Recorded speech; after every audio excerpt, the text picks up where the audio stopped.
morning, everybody. We're joined by Jeff Fabb, drummer of Black Label Society, but he's not here to talk about Black Label today. He's here to promote his do-it-yourself solo material. It's some great stuff. Jeff is a multi-instrumentalist, and he writes and records pretty much everything in his repertoire, and he's here to talk about that, plus his amazing rock and roll journey. So, Jeff, welcome to Metal Mayhem ROC. Walt, thanks for having me, buddy. That's so we're kind of neighbors. I'm over here in Jersey. You're over in Long Island. Totally. So the kinship of the tri-state area. It's always big in the metal world. So yeah.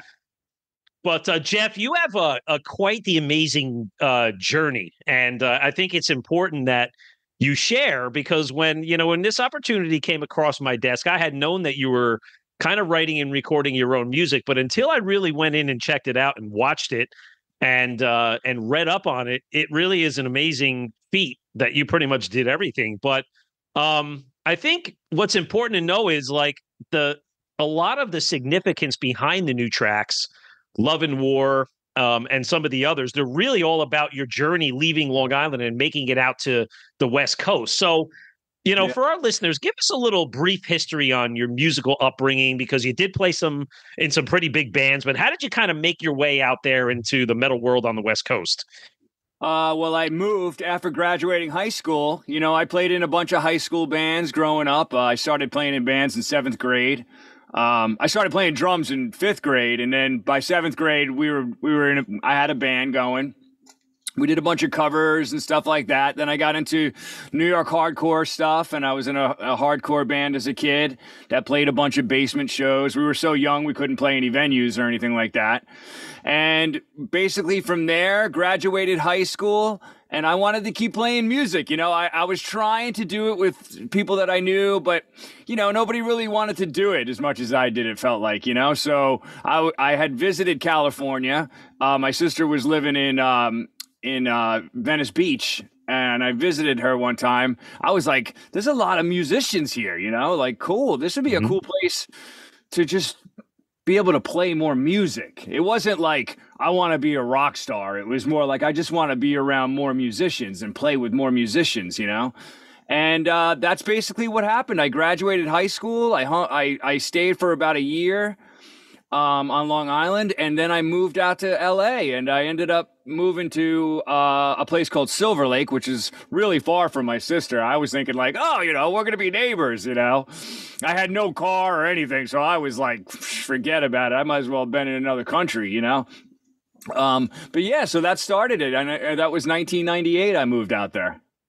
So you, at that point in time, were you a drummer by trade? Did you know when you were heading out there, you're like, okay, my goal is to, become a drummer in either a rock band or a punk band or a metal band? What was your intentions at that time? My intention was to play drums, to play in as many bands as I could, and, I think I kind of always wanted to start my own band, that was kind of always the dream, I guess, too. But I wanted to just play music. I wanted to make that my career, and I wanted to do it for a living. It's funny, not to change course on the discussion, but I was just heating up my coffee, and I was coming upstairs, and Fox News was on, the local New York Fox News, and the Naked Cowboys on the morning show. And that guy is, I swear to God, he was just talking about his story, how, like you, he was trying to make it, and he went out to Venice Beach, and he's playing in these country clothes, and he didn't get $1 in his cup. And then somebody said to him, you know what? Tomorrow perform in your underwear. And he was an overnight sensation. He said within 2 months, trademarked his look and his sound, and here he is, a global artist. So Amazing. It's Venice Beach, man. Amazing, man.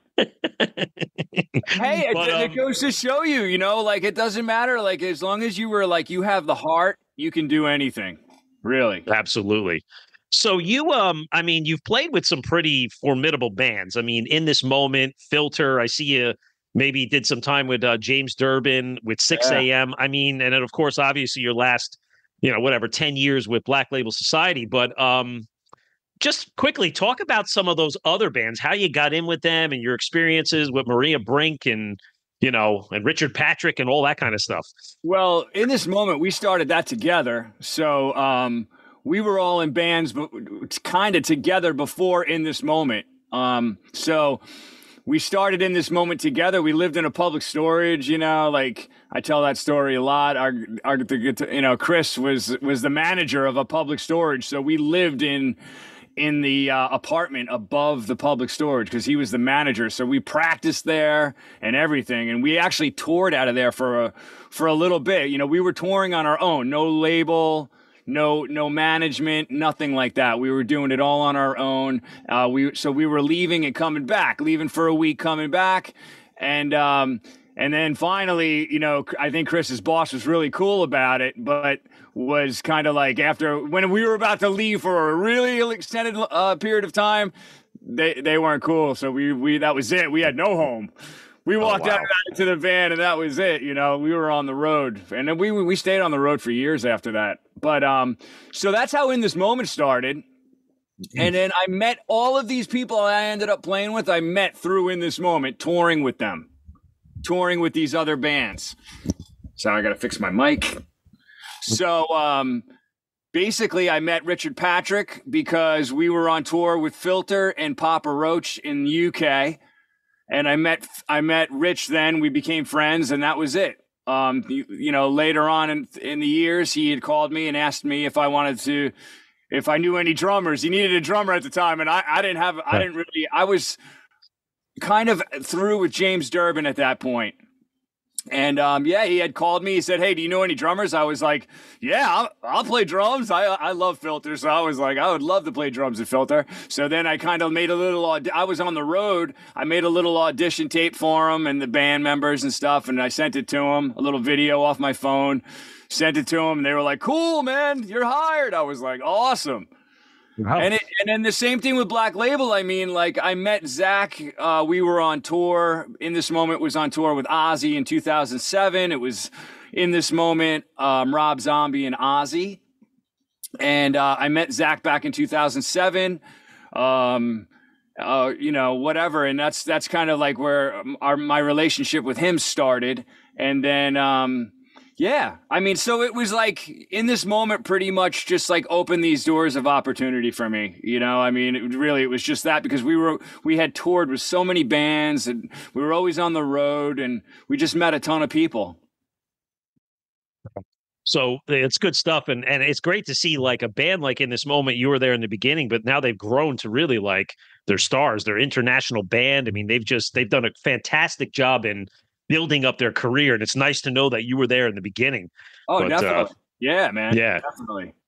So we'll hold off on the Black Label stuff till later in the show, but I wanted to move over into some of your music, and I call it like the ultimate DIY project. And so give us a little background, like what made you decide to kind of say, you know what, I'm going to do everything I can. I'm going to play every instrument, every drum, sing, write.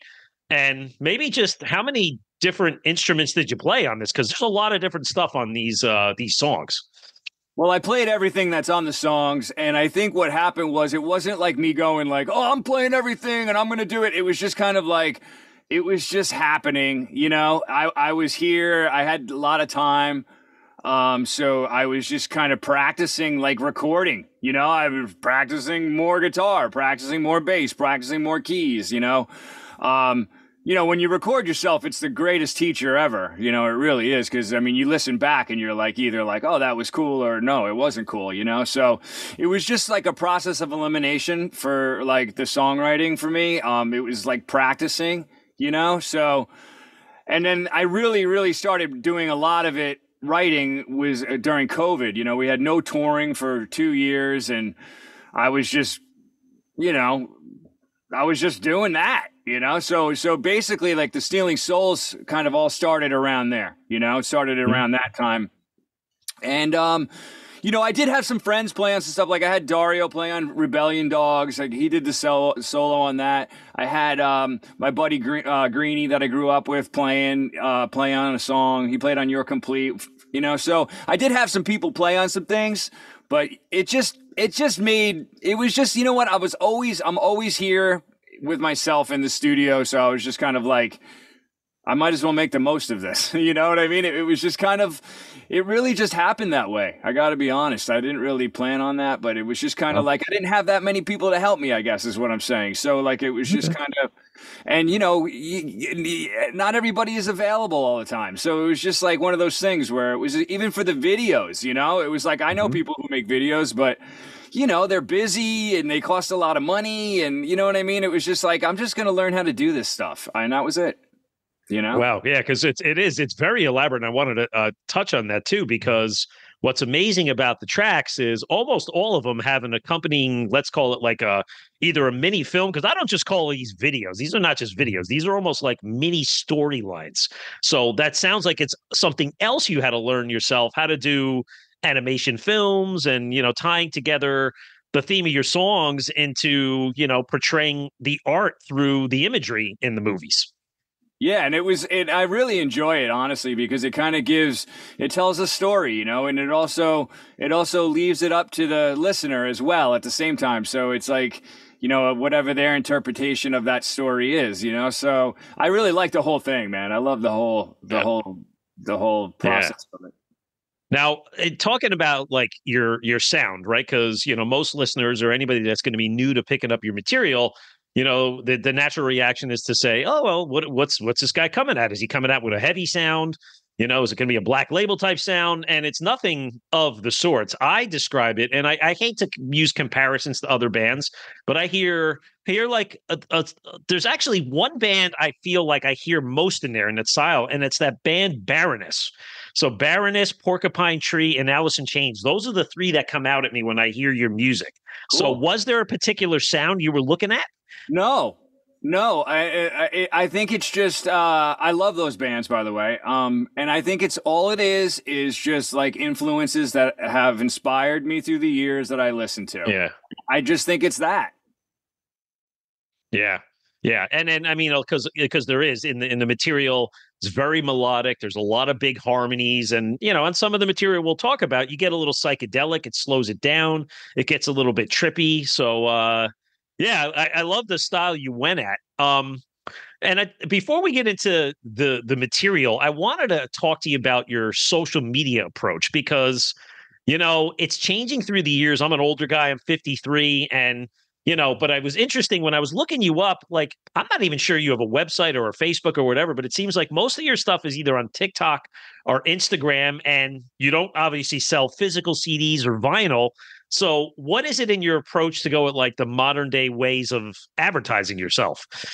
Well, I'm definitely no poster boy for that, because I'm not really that great at it. So, but I don't have a website. I just kind of do use my social media. I do have a Facebook and an Instagram.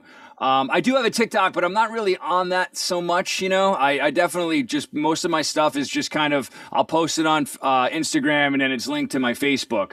But yeah, I have been doing the streaming thing, but I got to tell you, I think I'm going to start doing physical copies. I'm going to start pressing vinyl and just like selling vinyl, because the streaming thing is cool and everything, but I think I like having a physical copy in my hands, and I think I'd like to for others to have that in their hands too, like, and then have something cool, special with it, like the artwork or it's signed or whatever, you know what I'm saying? But I think that I'm going to start doing that. I'm going to start bringing that into it, because I do, as I think it's great, because, streaming, you can get your stuff all over the place and it's great, but I'm old school and I do like the physical copies. So I'm bringing that back for sure. All right. That sounds good. Well, hey, listen, and again, you have such great graphics behind it. It would be great to, if you want to put some money behind it, to really advertise a nice book there or that kind of thing. And hey, if you get back out on the road with Black Label at some point, you can have your own little merch booth on the side selling your material. Yeah. Sure, Zakk would be cool with that, right? Totally. So in getting into, let's say, the newer songs, right? So you have See No Evil and Love and War. And I know, like, Love and War is the more recent single, but I feel like See No Evil, it led itself in terms of like the content to Love and War. Because, number one in See No Evil, I think, it's very super upbeat and poppy. It's like a radio friendly song, but I love the lyrics, slow and steady wins the race. It wins the game, and then Love and War, this one's a little different because it's a little slower, trippy, psychedelic, but I feel like you're lyrics there talks about that full emotional state in maybe anything you do in life, about the ups and downs, the pleasure and pain of chasing your dreams. And that video, I mean, that one's not sort of an animation video, but there's a whole lot of other stuff going on in that video. So here's your opportunity. Just talk about these couple of songs and everything about them in the videos. Yeah, well, See No Evil is about basically like feeling like you're stuck in the mud, and like, people are like passing you by and you don't know if what you're doing is going to work. And that's what I mean by slow and steady wins the race in that song, Love and War is actually, when I started writing it, it was about like kind of dying, right? So it was about like we're all going to pass away at some point. So then it was like, well, you got to go for what you want. You got to go for your dreams. You might as well, because, like we're only here for a short period of time anyway. So we might as well make the most of it and do what you love. So with that, the video is the story of me moving to LA, and that's basically like what it is. It's like, because ever since I was a kid, I was always like dreaming about playing and putting my, my headphones on at night before I went to sleep and listening to songs and kind of like envisioning myself up on stage playing, and doing that. And so in that video, like the kid staring out the window and like thinking about all that stuff is me, So that's basically that's the premise of those two songs, I mean, all the songs I write are definitely all about my life experiences and my own trials and tribulations. And they all pretty much stem from, go for what you want, and like, don't overthink things, because you can think yourself right out of them. You could be your own worst enemy if you allow it, so it's not only others that will stop you, it's you, so it's a lot of that. It's a lot of that, because I want people to be inspired. I want kids to go for what they love. I want them to be like, oh, this dude did it. He's from like a small town in Long Island. Like I'm from a really small town, like Mattituck, Okay. like way out on the end, and so it's just like, I just want to inspire people and let them know that, if you have a lot of heart and you have some talent along with it, you can do it, Yeah, I love the video, and you're right. And because it does look, it's almost like, again, a cinematic journey. You see, you looking out the window as a little boy, it's raining. And then, there's maybe you as a teen walking the guitar in the train tracks. And then there's all these quick images of, let's say, I don't know, the girl that comes in, she's dancing, the sexy girl, the temptations of stuff like that. And, then the big crowds at the end. Maybe there's some imagery there of like a dysfunctional circus. There's lots of little things. The contract signing, like you signing your life away. What's nice at the end is, you see the fist up in the air, the metal fist in the crowd. It's I guess it is a little bit autobiographical, right? About your journey out there. Yeah, it absolutely is. And it's also like, I like the fact, like your interpretation of it, like I like that. It's not necessarily exactly like what I meant by maybe that's certain things, but it doesn't matter. It doesn't matter. It only matters that you get the gist of it, and you can apply it to yourself, Yeah, absolutely. So yeah, really, really nice work on those tracks. Maybe going back to the Stealing Souls release. So that one came out earlier in the year. Is that correct? November 30th. So only a few months before the other ones started coming out. The newer songs though, like Hell in the Hallway, See No Evil, and Love and War, I've been doing with actually my old buddy from In This Moment. His name is Blake Bunzel, and he was in This Moment with me. And so he actually is a great engineer, producer, guitar player, so he's been working on these newer songs with me. So I do write and play everything, but I'll send it to him and let him do his magic too, you know what I mean? So it's been like more of a collaboration on these tunes, which has been really cool.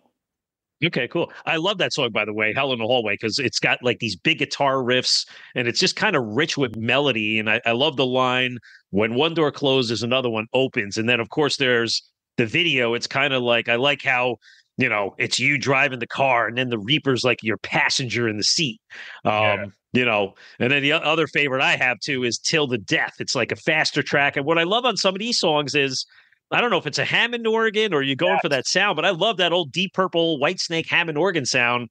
That video is cool because it's kind of seas of skeletons and these guys with armor and sword. It's not just cool to listen to the music, but it's fun to watch the videos too. Definitely, man. That's why I did them, because I was like, it'll give people something to look at, because while they're listening to the song. But also, I want to kind of convey what I'm talking about a little bit. So, like, yeah, it's really been a great journey. I'm having a lot of fun with it. So, on a couple of the other tracks, like "You're Complete," that one's kind of, it's a lot going on there in the video. It's like a musician playing at big crowds, and then there's all these kind of, I don't know, demons or whatever falling prey to drugs, and and then you got a song like "The Reaper," where I couldn't even interpret my own self-interpretation of that video. But maybe on those songs, was there anything in particular on your actual personal journey up, that you want to call out or you want to share, whether it's good or bad or lessons learned? It's just lessons learned. It's about, some ghost, some fool you into thinking, some ghost you, some lose it. I mean, it's like part of my journey, of trying to do this, and like, some people helping you, some people not helping you, having expectations of people, which is never good. Yeah. It's all the lyrics are all about my journeys. They all are. So it's definitely like nothing is just written like, oh, I'm just going to say this or that. You know what I mean? It's definitely all from my own personal story. Okay. All right. And a couple of the other tracks that I wanted to, give a shout out to are, again, Rebellion Dogs. You mentioned that earlier. Yeah, a lot of metaphors in that song. Yeah, Dario played the solo on that. Okay, that's a cool track. And then Hallow World. I like that one because it's a little proggy, it's a little bit faster, more organ in that one. And that video one, that one just kind of captured me in, because it's like this train going down the tracks and it's snowy and the trains are going and going, and then all of a sudden at the end they collide. So is there anything behind that storyline? Yeah, I mean, just because if you allow yourself to just get swept away in the bullshit, you might have an accident at the end of it. You know what I mean? You got to keep your head. You got to keep your shit together. You know what I'm saying? Because you might have an accident. So that's basically the gist of that video. It's being able to like do what you want to do, but keep your shit together. And it's a fine line between doing that. You know what I mean? It's like you can get swept away in a lot of nonsense. How did you, I'm just curious, like, I mean, it's a big undertaking to kind of give up, leave your family at a young age, and you go cross country and you don't know where you're going to get started. And then you're kind of jumping around different bands. Like, how did you kind of keep your composure and keep motivated and focused and not fall prey to, let's say, the bad things in life and put money on the table to feed yourself and pay your rent? Like, it takes a strong person to do that. Yeah, I guess I just surrounded myself with people that wanted to do that. And I think that was a helpful thing, to be around people that, they had a goal, they had a direction, they wanted to get signed, they wanted to go do this, they wanted to go tour the world, they had these dreams. And I think that I surrounded myself with those people. I'm one of those people too, but if you can get influenced, right? Like if you're not with that group, and you're in this other group that's like in another direction, well, you might lend to that direction, So I think it had a lot to do with who I surrounded myself with, for sure. But did you make your roots out in California, or did you just say, you know what, I found myself, but because you say you live in Long Island now, is it something that you prefer to just be here or Nashville or somewhere else? Like, what is it about LA? Did you desert it in the end, or what was up with that? No, because I feel like I lived there for 10 years or something like that. But so I always feel like it's home no matter what. But just like through the years, I just ended up coming back to New York because my family was here. Everybody was getting older, you know what I mean? It was like, that kind of thing. So it just kind of naturally, I just kind of came back here, but I'm always in LA anyway. So I kind of feel like I'm always there, kind of, you know what I mean? I just don't necessarily live there anymore, but I do love it. I always love it. I love being there. I love visiting, and I just picked it because my sister had moved there, Yeah. and I just wanted to live somewhere where, like I said earlier, where I could just play more music. Yeah. And the Got it. weather Got was it. nice. Yeah. The weather, I'm sure the weather's good too, but The it's weather so was funny. beautiful. I was like, all right, this is all right. I can do Yeah. this. Right. But there's something about being a New York or New Jersey person.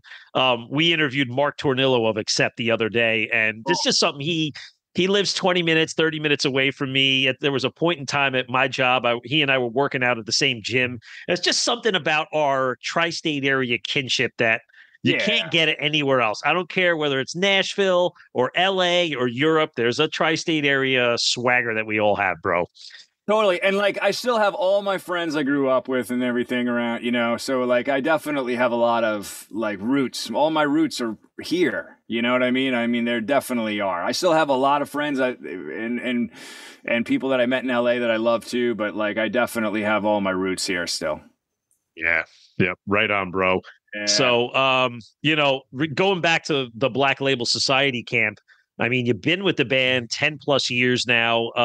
One cool thing that I see that's on the calendar for September is there's like this first little, let's call it like a mini 1 day festival called Berzekus out in the Poconos in Yeah. PA, not far from me, not far from you. It's cool because you got Clutch, you got Rival Sons, Cody Jenks, you got the Iron Maidens, Blackstone Cherry. So, maybe just share a little bit about some of your experiences, Black Label, kind of how has Zakk been as a mentor? And I can't even imagine because he's a funny guy, him and JD. It's just got to be amazing to be around those guys. They're funny. They're definitely funny. It's a good time, man. It's like they're like my brothers, you know what I mean? So yeah, it's great. So many great shows we played together. I got to see a lot of cool. I mean, I've saw the world before, but like we got to see some really cool, interesting places. Got to play some really cool places like Royal Albert Hall, which was so awesome. I mean, like I remember watching, Zeppelin on YouTube play there and Cream and Hendrix and all these people. We were watching them before we went out, to play. And it was just going like, wow, I can't believe we're going to play here. I was talking about this the other day, but like Polish Woodstock in Poland, it's like a free festival for the whole country. And it's like Wow. 500,000 people go to this thing. I mean, I didn't believe it when they told me how many people, but like I saw it and I was like, wow, I can't believe how many people are here. This is insanity. So South America, it's just so many cool places I've been with them, and it's just a great time, man. I mean, it's like, we got to play some cool songs and see the world and laugh, it's a good time. And it's always funny because, I am happy for Zakk that he's got his health in check and he's sober now. But, sometimes you wonder, it's like Zakk was crazy when he was like drinking, but he's just as crazy and funny sober. So it really doesn't change the person he is. No, he's great, man. He's always I mean, like his work ethic is like really influential. You know what I mean? Like I watch how hard he works and it's just like the guy does not stop working. You know what I mean? So it's like a lesson for me. Like, yo, you want to do something, you better get cracking. You know what I mean? And start doing and just do it and do it and do it. So, yeah, it's inspiring, and he's just a cool dude. They all are. They're my bros. Okay, I can imagine there's got to be some good ball busting and pranks and stuff. Anything come to mind that like a great story you want to share? Probably I shouldn't. But yeah, no. I mean, there's so many. I mean, like there's always ball busting, and there's always, when we're doing those knockout videos, I mean, if you guys knew what was going on behind the scenes, you'd be dying laughing. Because I'm not going to give it up, but it's just, there's a lot, man. There's a lot of shenanigans going on in there. But yeah, like everybody's in their right head though, like again, you know what I mean? It's like nobody's out of their minds. Everybody's, we're having a good time, but we're working too, you know what I mean? So it's a professional thing, so I'm just fortunate to be a part of it, and end up here. I mean, it was weird. It's amazing to me too, because it's like I remember touring that in 2007. When I was in this moment, I never thought like, wow, I'm going to be in a band with Zakk Wylde one day. You know what I mean? So to me, it's just another one of those things where it's just like, wow, you never know. You just keep doing it. You don't give up. You know what I mean? You keep grinding. You do what you got to do. You got to be cool too. Be a good person. Don't be an asshole. You know what I mean? Being easy to hang out with, that kind of thing. You know, have some talent too along with that. But Sure. yeah, those are kinds of like the lessons I've learned. You know. Yeah. It's good stuff, man. So aside from, let's say, this one-off Pennsylvania show, because I know he's doing the Pantera stuff. I don't know if you've seen him. We were at the MetLife show. We covered the show for Metal Mayhem ROC last summer, and it was just amazing. Zakk was so locked in. He looked fit and lean, and he was so into that. But what's going on in the Black Label world outside of that one show? Anything new? Well, there is going to be a new record. I don't know exactly when it's going to be released, but I heard sometime in the new year. So I would assume that we're going to tour it. You know? Okay. So, yeah. Okay. So we're working on it right now. Actually, I'm about to go to his house in the next few days and finish up a few more songs that he wrote. And then, yeah, that's pretty much it. We got that show in September, and then I would assume that we're going to hit the road at some point. Okay, so new material it's written and it's in production, and then you guys are recording it. Where do you record out in the West Coast at Zakk's house, or is he East Coast? No, he's West Coast, so we go out there. Yeah. Okay. Like I said, I'm always out there, so it's like I feel like I get to visit like all the time. So I still feel like I'm kind of there, you know. Yeah, absolutely. Well, that's good stuff. So yeah, hopefully you get out there. You know, I'm sure we'll see shows as you guys always come through. But Jeff, it's been a really, really cool discussion. Talk about your socials. Where can fans find your music and, you know, your socials and all that kind of stuff? Well, cool. Where can they purchase the music? Yeah, obviously it's on iTunes and all the platforms, you know what I mean? And then if you just go to my Instagram, I'm always posting about what I'm doing, which is Jeff Fabb. And my Facebook is the same thing. YouTube has all my videos. So if you just go to my YouTube page, which is Jeff Fabb, all the videos are on there. And yeah, that's pretty much all my stuff. I will be, like I said, I'm going to start selling vinyl and things like that. So I will post obviously when I'm going to start doing that. So if you just follow me on my socials, you'll know what's going on for sure. And any possibility of playing some of this material in a live setting? I mean, you'd have to put a band together, but it would be cool to hear some of this stuff live. I'm not going to lie, because it is good tracks. Well, everybody keeps asking me too. So like, I think that I would like to do it. I wasn't really thinking about doing that when I did this. Like, I was just kind of like, I just want to write songs, man. I just want to write some of these songs and see what's up. But now, like, everybody's like, yo, are you going to like play some play some shows? We want to see some shows. So I'm kind of like, all right. You know, maybe I'll do some show. I definitely know enough musicians, so like I think putting a band together will probably be pretty easy. So we'll see. But yeah, I definitely was thinking about maybe doing that this summer. Maybe throwing some shows out there. I don't know where, but I'm gonna look into it. You hook up as the opening act for the next Black Label tour, and you go front. You get front and center. You bring a friend of yours to play drums, and you get out in vocals. You do a half hour, do 5 or 6 of the killer songs, and showcase yourself and sell the merch at the booth, bro. You got a plan, buddy. Walt, I'm gonna be doing it. I'm gonna do it. I'm doing it. All right, man. All right, that's brother. Good. Well, with best of luck on everything. So just as a reminder, get up to our website, metalmayhemroc.com, and join our community by signing up for our email newsletter. It's the best way to stay connected on new podcast episodes, interviews such as this with Jeff, and all of our content, CD and concert reviews. And just remember, join us on our live radio show on Monday nights on Metal Devastation Radio. And if you like what we're doing, subscribe to the podcast and leave us a review on Apple Podcasts. So, for my guest, Jeff Fabb, I'm Metal Walt, and this is Metal Mayhem ROC. Thanks, Walt. Metal for Life. Thank you for listening to Metal Mayhem ROC. Check out our website at metalmayhemroc.com for information on podcasts, archives, links to all our live radio shows, and all sorts of info. Please like, follow, and share with everyone, even your non-metal friends. And always remember to keep it heavy.